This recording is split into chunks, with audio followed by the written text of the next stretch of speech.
great because Bad Bunny was just here in Cleveland. So he's Cleveland, he's in New York, he's all over the place. Look at him making the rounds. He left Cleveland kind of just in time, though I assume he's left by this point, because it's not going to be the greatest weather this weekend. That's okay, though. It's not. Maybe if you do have VHS at home, you can maybe find those, put them all together and try to sell them to Pete Davidson. And there's an idea. Oh, okay. Or it's just a fantastic movie weekend altogether. Temperatures right now are still in the 60s. We've got actually a pretty decent spread. Cuyahoga County and Ashtabula have dropped into the upper 50s, and Dover's just 2 degrees shy of 70 degrees right now. It is not a bad Friday by any stretch of the imagination, and neither is the rest of this evening for you. So if you've got Friday night football plans, the clouds are the only thing you have to deal with. There is a little bit of a breeze, but temperatures will fade back into the mid 50s as you approach the third quarter, maybe the end of the game. So you might want to bring the sweatshirt.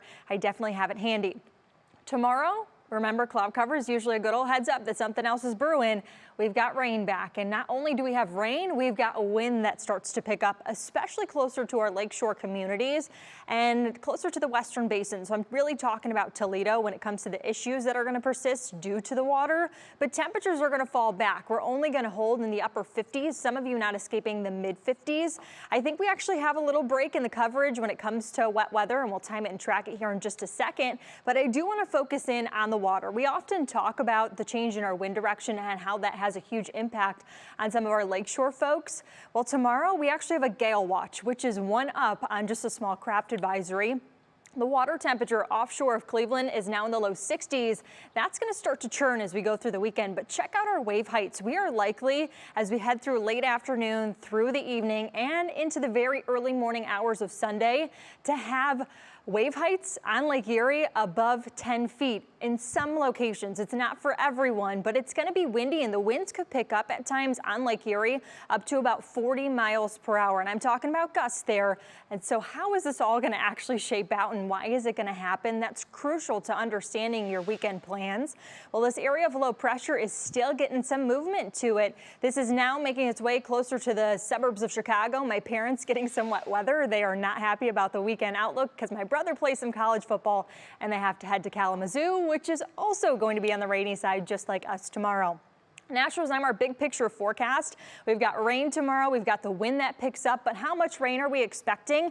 I think general rule of thumb, a ½ inch to an inch. Will there be isolated higher totals? Yes, because I actually think we get the steadiest of rainfall through the morning. We'll have a closer look coming up in just a second, but by Sunday, that wind shift becomes more and more evident. We've got a north wind, and so the lake effect, it's just going to start to begin as we go through the day on Sunday. It holds for Monday and even into the day on Tuesday. So closer view as you go to bed tonight. You're likely not going to have any wet weather to chat about. It's tomorrow morning. Maybe you're an early riser. You're going to notice it is soggy, it is damp, it is kind of gross outside. It's a day to maybe push the snooze factor as you head through the morning. But by the middle of the day, I actually think the majority of us enter a little window of reprieve, so to speak, and then it's right back at it as we head through the afternoon and evening. This is 7 p.m. Temperatures around 50 degrees.